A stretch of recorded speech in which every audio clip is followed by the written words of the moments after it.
Chapter 21. A sworn brotherhood formed at a tavern. Poem. An old man, hoe in hand, weeps like rain, lamenting the years spent toiling in the fields. The county magistrate's taxes increase daily, and what is increased is not exempted but recollected. Envious of the remaining surcharges, he flatters the magistrate, adding more levies that rain down on every village. Pawning clothes, what does it matter if the wife has no underwear? Crying from hunger, what can she do but think of her children and grandchildren? The three taxes have long since hung empty. The whips and lashes only worsen the unscathed buttocks.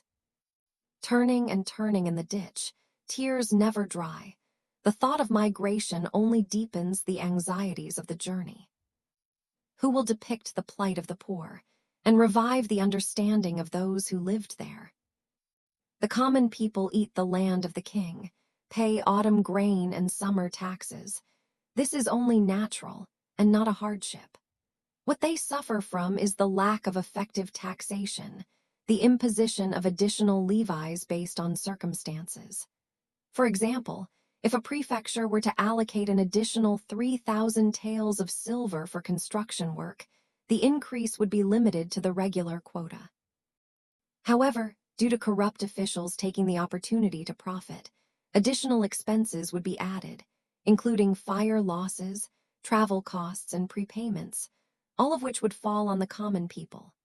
Thus, the poor became poorer, and the rich became impoverished, leading to widespread resentment and the rise of bandits. At that time, the Sui emperor, wanting to undertake this massive project, had already dispatched officials from nearby major prefectures to Luoyang to provide financial assistance. Kizhu and Qingzhou in Shandong province had also each allocated 3,000 taels of silver, which were about to be sent. This had already moved a hero. A hero from Wonan village in Dong County, Yanzhou, named Yutong, styled Junda, had been a bandit for many years. His family was extremely wealthy, and all the prefectures of Shandong called him Master Yu. It turned out that bandits in the north were wealthy men with substantial resources. This man heard that 3,000 taels of silver were being transported from Qingzhou to the capital, and Yanzhou was a necessary stop along the way, so he wanted to seize it. However, he thought, robbing merchants is easy. Even if there are a dozen or so men and a few are skilled, I'm not afraid. This is government money and grain, which will inevitably be escorted by soldiers, and the prefectures and counties along the way will send troops to protect it, making robbery very difficult. Besides, it's money and grain from a neighboring prefecture. I'm afraid they'll be too eager to capture me. I'd better put aside my greed. But when it comes to human greed, it's utterly laughable. Master Yu, knowing the risks, was ultimately too greedy to let go of the 3,000 taels of silver. He thought of his farm hands, none of whom were very strong, and needed to find a capable man. Yu consulted with his servants, saying, "Are there any unsung heroes around my Wunan village? Finding one to retrieve this harmless item would be a great business." The servants replied, "We have a few shady characters in the streets and alleys, but none are heroes." About 5 or 6 li from here, there's a man named Cheng Yaojin, courtesy named Zhiji. He used to live in Banjiu but has moved here. He used to sell smuggled salt, refused to serve with government troops, and was exiled to the border but was pardoned and returned home. If we could get him to do the work, things would be much easier. You asked, "I've heard of him before, do you know him?" The servants replied, "We've only heard of him, we've never seen him." You remembered this well. As fate would have it, one day, Master Yu happened to be passing through the suburbs. The weather was cold, a west wind was blowing, and leaves were fluttering down. Master Yu, feeling a urge to drink, dismounted and entered a tavern, sitting down in the main hall. He had only drunk a cup of tea when a tall, imposing man entered. What was this man like, dressed like this? He had upright, piercing eyebrows and bright, piercing eyes. His pockmarked face was covered in strange, fleshy features, and his unkempt mouth revealed fangs. A light red, curly beard adorned his cheeks, and his hair was a frivolous mix of long and short strands behind his ears. His rugged, untamed air was like solid iron. His sturdy physique, however, seemed cast in bronze. He was truly a man of integrity, no ordinary man. This man was dressed in rags, his steps hurried, carrying several bundles of firewood on his shoulder. He put down the firewood, sat down, and asked for hot wine as if he were an acquaintance of the tavern owner. Master Yu stared intently, noticing the man's strange behavior. He whispered to the waiter, "What's this man's name? Do you recognize him?" The waiter replied, "This man is a regular customer. He stays at the Spotted Dove Inn. His nickname is Cheng Yiling, but I don't know his real name." Upon hearing Spotted Dove Inn and the surname Cheng, Master Yu immediately thought of Cheng Yaojin. Rising, he approached and bowed, saying, "May I ask your surname, sir?" Yao Jin replied, "My surname is Cheng." Master Yu asked, "Where do you live?" Yao Jin replied, "I live in Banjiu Inn." Master Yu said, "There is a brother named Cheng Zhiji in Banjiu Inn. Are you perhaps from a prominent family?" Yao Jin laughed and said, "What prominent family? My mother only gave birth to one child. I have no family connections whatsoever. My name is Cheng Yao Jin, courtesy name Zhiji, also known as Cheng Yiling. Why do you ask me, sir?" Upon hearing that it was Cheng Yao Jin, Master Yu seemed to have found a treasure and asked, "Why are there these firewood stalks? Are they for sale?" Yao Jin said, "Pretty much, my family." He had an elderly mother who supported him entirely by weaving bamboo baskets and making 2 firewood rakes. Today he brought them out, but no one bought them and the wind was too strong. He'd like to have a cup of warm wine here before heading back. "May I ask your name, sir? Why do you ask about me?" Yutong replied, "I've long admired your name and have something to trouble you with, a very important business deal. However, it's not convenient to talk in the shop. Perhaps we can discuss it in detail at my humble home." Yao Jin said, "Today I've met a kindred spirit. I'll follow your lead without hesitation. But the wine is already on my lips. Let's have a few bowls first, and then we can drink more at your home, shall we?" Yutong said, "That would be wonderful." He pulled him to sit with him.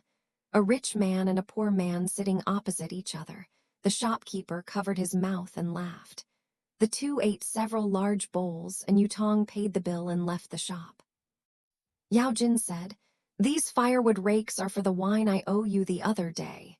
He bowed and left the shop. Yutong had his horse returned and went with Yao Jin. Upon arriving home, they sat neatly, Yutong saying, "Years of drought and flood have weakened our family. We must go out to make a living, but the roads are difficult. I ask you, brother, to accompany me and we can split the profits." Yao Jin asked, "You want me to be your partner?"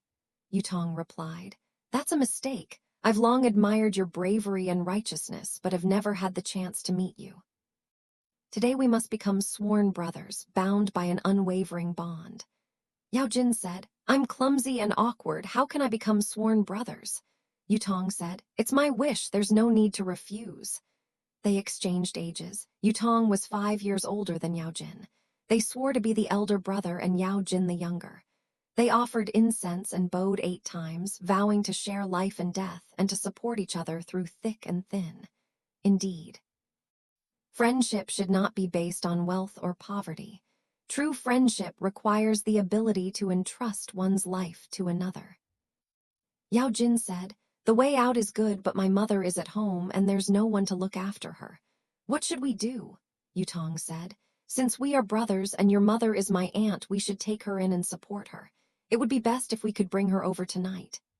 Yao Jin said, "I sold some firewood and have a few coins. I can buy some rice to take back to her. But I didn't sell any firewood today and it's getting late.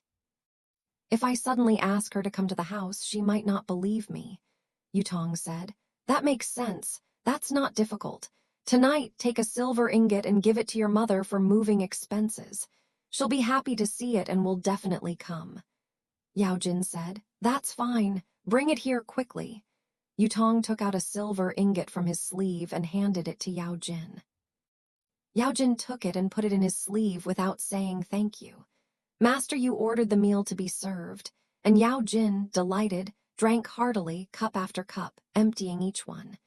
He didn't know it was homemade wine, but it was very strong. It tasted sweet and delicious. He drank dozens of bowls in quick succession, gradually becoming drunk. Master Yu urged him to have another cup, which he then drank 3 or 4 more bowls of. Master Yu, fearing he was too drunk, instructed Yao Jin to quickly fetch his mother, as tomorrow was an auspicious day, and he would be going out to do some business. Yao Jin had no choice but to get up. Though drunk, his mind was preoccupied with the silver ingot. He tightly gripped the sleeve of his tattered clothes, bowed, and said goodbye before leaving. Unexpectedly, although he gripped the cuff tightly, the bottom of the sleeve was torn. With a slight bow, the silver ingot slipped down from his side and rolled to the ground, right at the entrance of the Master Yu family's house.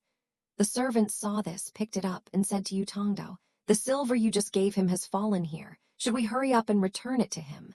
Yu Tongdao replied, "I gave him the silver and I'm already regretting it."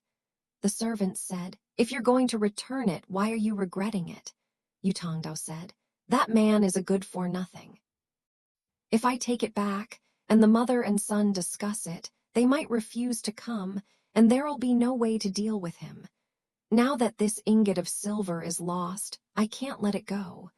The mother and son will definitely come together tonight."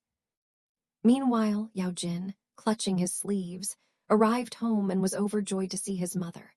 His mother, half-starved, saw him eating with a flushed face and felt a surge of anger rising within her. She scolded him, "You beast! You've gotten so drunk outside, and you don't even care that I'm at home with no firewood or rice, starving and half-dead, and you still have that long face and smile. Tell me, what happened to the money from selling all the firewood today?" Yao Jin laughed, "My dear mother, don't be angry. A big business deal has come my way. Why are you asking about firewood?" His mother said, "You're drunk, you're just talking nonsense, I don't believe you." Yao Jin said, "If mother doesn't believe me, let me take out some silver from my sleeve and show you." His mother said, "Where's the silver?" Yao Jin felt his sleeve, but the silver was gone. He felt his other sleeve, stamped his foot, and sighed, "Where did that silver ingot go?" His mother said, "I was just talking nonsense, there's no silver here." Yao Jin opened his eyes and said, "If mother doesn't believe me, I'll kill myself in front of you. I was drunk, I would never dare to lie to you. Today I carried the firewood through the streets and villages." He wandered around, but no one bought anything. He went to a tavern for drinks. Unexpectedly, he met a wealthy man, Master Yu from Wonan village. They hit it off immediately, and Master Yu took the boy home. The boy gathered some firewood, paid for the drinks, and followed him to his house. Master Yu and the boy became sworn brothers, and he wanted to go out and do some business with the boy. The boy said his mother was at home, with no one to care for her. Master Yu said he would bring her over that very night and would give him a silver ingot as moving expenses. The boy was overjoyed and drank a few more cups, but then, fearing he might lose it, he clutched his sleeve tightly the whole way. Unexpectedly, the mischievous thing slipped out from under the sleeve. "If you don't believe me, I'll carry you to his house now, and you'll see that I'm not lying." The mother said, "In that case, I'll go with you now. There's nothing at home, so let's lock the door and go. I'm so hungry, what should we do?" Yao Jin said, "If you wait until you get to his house, I'm afraid you won't be able to eat everything, and you'll poop it all out." After saying that, he locked the door, carried his mother, and drove in the darkness until they reached the gate of the Yu family in Wunan village, where the wine had sobered him up. Yao Jin put his mother down and hurriedly knocked on the door. The gatekeeper had already been instructed by the master to expect him to come. As soon as he heard Yao Jin knocking, he opened the door and went in to inform the master. Yutong was still awake, waiting for Yao Jin to arrive. Hearing this, he was overjoyed. He welcomed the mother and son in and seated them in the main hall. Yutong then spoke. "My ancestors left us a meager fortune, but years of floods and droughts have gradually depleted our wealth. We wish to travel to Jiangnan to sell silk and satin, but due to rampant banditry, the journey is difficult. I have heard that your son is a valiant man. I would like to ask him to be a fellow merchant, with profits split equally to provide for my mother's needs." Mother Cheng, from a distinguished family, was sensible and understanding. She laughed and said, "Sir, you are mistaken. You are a wealthy man, while my son is a simple craftsman. As a merchant, you may need someone to serve you on the road. Hearing my son as a young man, paying him a monthly allowance would be reasonable. What merit do I have to dare to become sworn brothers with you? Besides, we have no capital. How can we call him a fellow merchant? The title is inappropriate." The wealthy man said, "Yutong has long admired your son's noble character and is willing to do so." He ordered the spread of a felt mat and the 6 bows to be performed. Mother Cheng, feeling dizzy, also bowed 4 times. Yutong said, "After my son and I left home, I feared it would be inconvenient for your family, so I invited them to stay at our humble home. Please forgive any inconvenience caused." Mother Cheng replied, "I am deeply grateful to have my son stay with you, sir. However, I fear my son is rough around the edges. If you would only care for him and forgive him, I would never forget your kindness." Yutong invited Mother Cheng inside for a meal, while he and Yao Jin continued their drinking. Just as they were getting into the swing of things, Yutong brought up the matter of the imperial silver to provoke Yao Jin. "Brother, do you know what has happened since the new emperor ascended the throne?" Yao Jin, deeply moved by the emperor's virtue, replied, "Brother, what a good emperor! I have been missing my mother day and night." "If it weren't for the new emperor's ascension, how could I have been pardoned and returned home to reunite with my mother?" Yutong said, "The new emperor has initiated massive construction projects, requiring each prefecture and county to contribute 3,000 taels of silver to support these projects. It is truly unbearable." Yao Jin said, "As his subjects, we naturally have to pay taxes and perform corvée labor, as his. The officials in charge will naturally urge him to pay the taxes and escort the goods. Don't meddle in other people's business." Master Yu said, "That's fine, but my Qingzhou in Shandong also needs 3,000 taels of silver as a form of assistance, as ordered by the emperor. The prefect of Qingzhou, under the guise of a tax collector, has been using his position to beat innocent people to death, extorting money from the people. He's extremely greedy and cruel. I'm only paying 3,000 taels of silver. His silver is going to the capital, and my Yanzhou is the only place he can pass through. I want to rely on your help, brother, to get these 3,000 taels of silver as capital for business. Do you have any good ideas, brother?" This Cheng Yaojin had once sold smuggled salt, not far removed from being a thief. Seeing how Master Yu treated him, his heart yearned for adventure again, and he laughed. "Brother, I'm afraid the silver won't come from this route. If it does, you won't need to worry. I'll just lead the way and the silver will roll in." Master Yu asked, "What weapon do you know, brother?" Yaojin replied, "I know how to use an axe, but I haven't been taught. In my spare time, I attach a long handle to my wood-chopping axe and wield it myself. It's quite effective." Junda said, "I have an axe that weighs 60 caddies. Would you be able to use it, brother?" Yaojin responded, 50 or 60 caddies isn't too heavy." Master Yu went back to the backyard, retrieved the axe, which was made of solid iron with the 8 trigrams cast on both sides, named the 8 trigrams propagation axe. He measured Yaojin's body, then took out a bronze armor and a green silk robe. A poor horse with a blue steed was riding at the stable. Yujunda himself had a full set of armor, an iron turban, black oiled armor, a black tasseled spear, a black robe, and a black horse. He brought these out, and together with Yaojin, they donned their armor at the drinking area. He then ordered his men to light lanterns and head out to the thrashing ground. Using bamboo strips to light the lanterns, the light was as bright as day. The two fought on horseback for several rounds, to the cheers of their men. The people of Yu family village all depended on Master Yu for their livelihood, so they openly displayed fire and weapons without any attempt to conceal their identities. After their fight, they dismounted and returned to their village to sleep. The next day, he sent men to Qingzhou to investigate who was escorting the imperial silver, when they would depart, and on what day they would arrive at Shanghai Forest. Within a few days, the scouts returned with the report. They will depart after the full moon of October and will arrive at Chang'e Forest on the 24th. They will be escorted by an official, a military officer, and 20 long-range archers. On the night of the 23rd, Master Yu first brought out fine wine and had Yaejin drink until he was half drunk. With his entourage, they arrived at Chang'e Forest at the 5th watch of the night. He urged Yaejin, "Brother, I will share my life with you in this one battle." Yaejin nodded, grabbed his axe, mounted his horse, and rode out of the official road through Chang'e Forest. He stopped his horse, placed the axe across the saddle, and stood like a fierce tiger crouching in the road. First came Lu Fang, the advance scout and commander of Qingzhou, who led the way to prevent any unforeseen incidents involving the bandits. He arrived at Chang'e Forest first. Yao Jin charged down on his horse, shouting, "Leave the toll!" Lu Fang, a skilled officer skilled in archery and horsemanship, raised his spear to parry, cursing, "Bandit, you're only good for robbing people in remote mountains for food and clothing. This is the tribute from the 3 capitals and 6 prefectures. You must give way." "How dare you, you thief?" Yao Jin replied. "I don't take a penny from any merchant.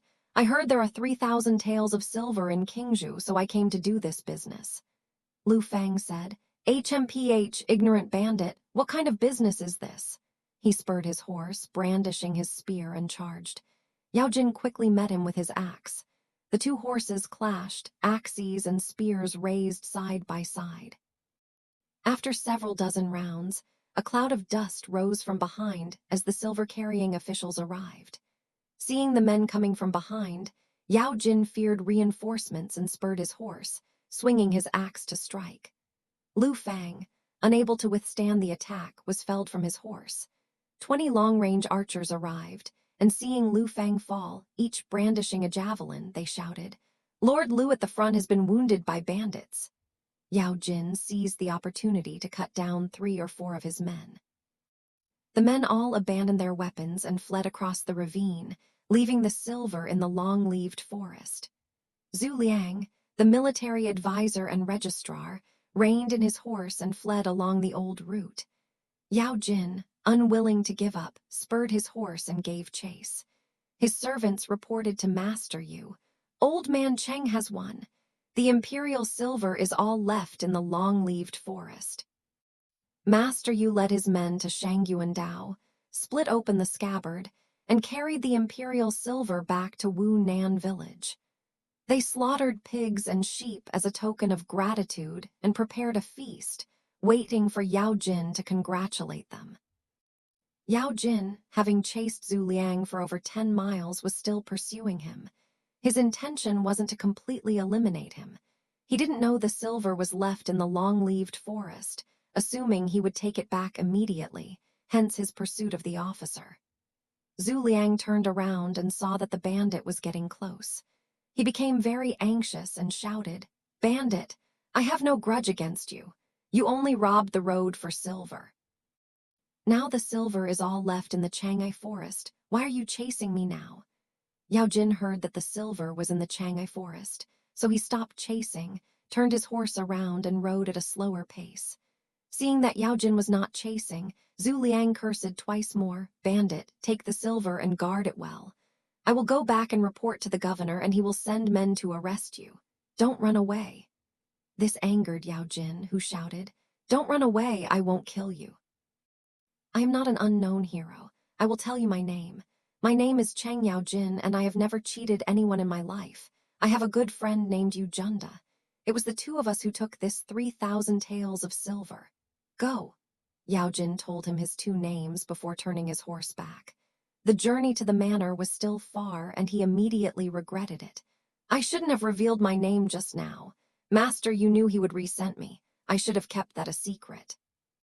Before long, he arrived at the manor, dismounted, and happily drank wine. But that's another story. Indeed. Joy fills the heart like the sea, while sorrow weighs heavily on the brow. Meanwhile, the silver-carrying official Zhu Liang arrived in the prefecture, just as Governor Hu Siping was sitting in court. He immediately knelt down and said, "I was dispatched to transport the silver to Luyang." On the 24th, when we reached the Chang'e forest area of Kiju, dozens of bandits suddenly appeared, robbed the silver, and killed General Lu Fang and 4 archers. I fought them to the death and survived. I have come to report to your excellency. I beg you to issue a decree to Kiju, ordering the arrest of these bandits and the return of the 3,000 taels of silver. Governor Hu, upon hearing this, was furious and said, "How dare these bandits rob money and grain? You were careless and lost your silver. I will simply take you to the imperial envoy, Governor Yuan of Luoyang, and let him make you pay for it." "Kiju, pay up!" The shout rang out, and Zhu Liang, terrified, cried out, "My lord, this thief can still be apprehended." When intercepted, he claimed to be Chen Da, the king of Jingshan or New Jin. "Just arrest him in Kiju." The prefect, who ordered a clerk to prepare a document, which was submitted to Yuan Kai, the chief construction officer of the eastern capital, stating, 3,000 taels of silver have already been allocated for his escort. He was transported to Chang'e Forest in Kiju when, due to the prefecture's failure to properly guard against the thief, he was robbed by bandits. We beg the prefecture to apprehend him and provide compensation. He also sent a document to Kiju, ordering the arrest of Chen Da and Niu Jin and the payment of the silver. Zhu Liang was detained pending a reply from the eastern capital. Several days later, Yuan Kaiwan replied, "The project is urgent. If the thieves cannot be captured within a month, the prefecture should provide compensation. If the thieves are not captured within 2 months, the prefect will be suspended from his salary, the patrol officers will be severely punished, Zhu Liang will be dismissed from his post and reduced to commoner status, and Lu Fang will be given preferential treatment." This time, the prefect of Qingzhou, who relieved himself of his responsibilities, but pushed the burden onto the prefect of Kiju, Liu. Prefect Liu became impatient and said, 3,000 taels of silver is no small matter. How can we afford to pay it back? I will now use a fierce competition to catch the thieves. If they can't compete, I will definitely apprehend this gang of thieves." He sat down in court and summoned Fan Hu, the former head of the expeditionary bandit enforcement team, and Tang Wanren, the deputy head, saying, "These bandits have names, so we can investigate them. How come there's been no news for months? This is clearly because you've been sharing the money with them instead of helping me catch them." Fan Hu said, "Sir, no bandit has ever dared to reveal their name. They're obviously using a false name to deceive people. That's why I've searched everywhere but found no trace." Prefect Liu said, "Even if they have a false name, how can they have robbed 3,000 taels of silver and left without any trace for months? Isn't this negligence and a lack of effort?" He then gave Fan Hu and Tang Wanren 15 strokes of the cane, ordering them to be tested every 3 days, and thereafter 30 strokes for each person. Time flies, and tomorrow will be another day of comparison. Everyone is at Fan Hu's house, burning paper money to symbolize unity and drinking wine in harmony, discussing their plans for the comparison at the government office tomorrow, so they can report back and change the deadline. Fan Hu privately said to Tang Wanren, "Brother, we have been unjustly punished by the authorities. I remember when Brother Qin was in this prefecture for many years. His influence was far-reaching, yet he didn't recognize Chen Da or perhaps Niu Jin. Now that he's an official under the general manager, how can we, as officials, possibly bring him here? It's just our bad luck. Naturally, we'll have some influence." Fan Hu and Tang Wanren were close friends with Xu Bao, and they discussed this privately for a long time. The 50 soldiers, all scoundrels, upon hearing this, erupted in a cacophony of shouts. "Such fine words kept from us. Tomorrow we'll go to the prefecture and report to the magistrate that there's a bandit hunting official named Qin Qiang who has been apprehending bandits in this prefecture for many years, knows the thieves' hideouts, and secretly accepts bribes from the bandits. Now he's plotting to become a flag bearer under Lord Lai's command, to conceal his identity. We beg the magistrate to grant us permission to bring Qin Qiang back, and then we'll have Chen De and Niu Jin. Fan Hu said, "Gentlemen, don't make a scene in my house. Go to the Yamen tomorrow and report to the officials." They all dispersed. The next morning, the group entered the prefecture. Fan Hu brought the decree to the platform to announce the deadline, and everyone knelt below the steps. Prefect Liu asked Fan Hu, "Have you seen any trace of these bandits?" Fan Hu replied, "Sir, there's been no trace at all." The prefect ordered the torturers to take him away and beat him. As the torturers were about to drag him away, Fan Hu said, "I have another matter to report to you, sir." The governor asked, "What is it?" Fan Hu said, "There is a man named Qin Qiang in this prefecture. He used to be a bandit catcher in this yamen, but now he is an official under the command of the military governor. He has been catching bandits for many years and knows some of their whereabouts. We hope that you, sir, will come to your residence and bring Qin Qiang back. Then Chen De and Niu Jin will surely be found." Before the governor could agree or disagree, the 50-odd men on the platform shouted, "Sir, please make the decision and bring Qin Qiang back. This Qin Qiang is a bandit who has been hired as an official in your residence. If you, sir, do not make the decision and bring Qin Qiang back to catch bandits, even if you beat us to death, it will be of no use." Seeing that everyone was speaking in unison, Governor Liu had no choice but to write a note to exempt him from the punishment and leave the residents to wait. Leaving aside the fact that everyone escaped the danger, Qin Shubao, after returning home from Chang'an, often thought back to that day, which, although a righteous act, almost caused trouble and felt extremely reckless. From then on, he only restrained himself at home. One day, while he was standing guard in his residence, a report came from outside that Prefect Liu of this prefecture wanted to see him. The steward ordered him to come in. The two met and exchanged a few pleasantries. Prefect Liu then began, "Last year, due to the construction of palaces in the eastern capital, various prefectures in Shandong donated silver. Unexpectedly, 3,000 taels of grain from Qingzhou were robbed when they reached Chang Yelin, the prefect of this prefecture. The robbers even gave their names, Chen De and Niu Jin. Qingzhou reported to the eastern capital, and the supervising official, Yuan Sikong, issued a document suspending my salary, ordering me to repay the previous silver within a month, and also demanding the arrest of these robbers. If I am late, I will be punished further. I have already sent men to arrest them, but there has been no news. According to the reports of the constables, there was originally a captain, Qin Qiang, who is now serving as a flag bearer in your residence. He is extremely skilled at catching thieves, so I think we can temporarily. I'll borrow him from the old master to capture this thief." Chief Steward Lai looked at Qin Qiang and said to Prefect Liu, "That's Qin Qiang all grown up. Although he's capable, I need to use him frequently. How can he also handle other matters in the prefecture?" Qin Shubao knelt down and said, "The constable was originally supposed to serve you, sir, and occasionally be sent to capture thieves. There's already Fan Hu and his men. How can I let the constable replace him?" Chief Steward Lai said, "Exactly. The prefecture should still be responsible for capturing the thief." Prefect Liu, seeing Qin Qiang's evasiveness and Chief Steward Lai's refusal, was displeased and said, "I only need to capture. If we capture the thieves, we'll be exempt from compensation.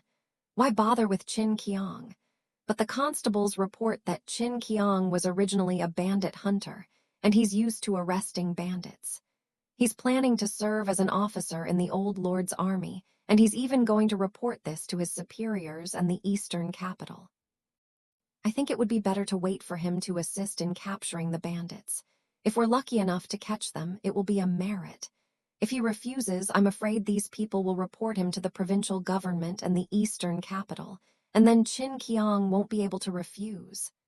When Chief Steward Lai heard this, he said, "I have a plan. Qin Qiang, come here. According to Governor Liu, you've been taking bribes from bandits. Is that really true?" "Is that so?" This is merely to encourage you to succeed. Even catching thieves is a matter of national importance. Don't make excuses here. Just go with Governor Liu. Seeing that the official wouldn't make the decision, Xu Bao had no choice but to change his tune, saying, "Sir, you've ordered me to go with Governor Liu. How could I dare not go? But the strength of my men is about the same as Fan Hu's. I'm afraid that if something goes wrong, I'll end up taking their place." Manager Lai said, "He needs you to catch the thieves because he knows you're capable. Go now. I have something to do here and will come back for you." Qin Qiang had no choice but to follow Prefect Liu out. Tang Wanren and Lion Ming met them outside the mansion, saying, "Brother Qin, we have no choice but to get involved with you. You are a man of great loyalty and would never go to arrest them yourself. If word gets out to us, we might risk our lives." Xu Bao said, "Brother, I really don't know anything about Chenda or Niu Jin." Xu Bao changed into his usual clothes and knelt down in the mansion's hall. Prefect Liu comforted him with kind words. "Qin Qiang, you are not like other bandits, but you are a promising man and usually quite capable. I only asked you to come today because I had no other choice. If you really capture these two thieves who have given their names, in addition to the reward money from my office, there will be many other benefits. Your own official position will naturally be rewarded. I will use your name on this document." Xu Bao and his friends left the mansion, burned paper money, and worked together to catch them. The matter was completely unsolved. The deadline for entering the mansion was 3 days, and it seemed the head steward's office couldn't just punish him. With the second and third deadlines approaching, Qin Qiang also suffered an undeserved calamity. How things will unfold remains to be seen. Let's find out in the next chapter.